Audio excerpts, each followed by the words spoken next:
We're here in Tayvallich Community Hall. It's a Friday afternoon and we've had a busy flurry of visitors, local community members coming to hear about Highlands Rewilding's woodland expansion plans, the work that we've been doing on biodiversity baselining, and to hear some of the headlines from the land, marine and data science that we've been conducting here.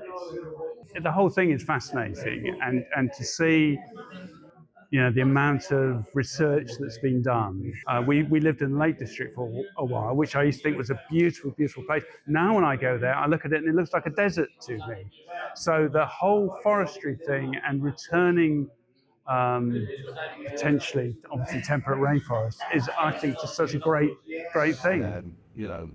National and international commitments. The link with the community as well, I think, is a really important aspect. And we were talking about the potential grazing in amongst the forests eventually, to enable people to live and work here, and what other potential there is for the community. Because I'm also been a teacher, so the educational opportunities is something which I'm quite interested in as well.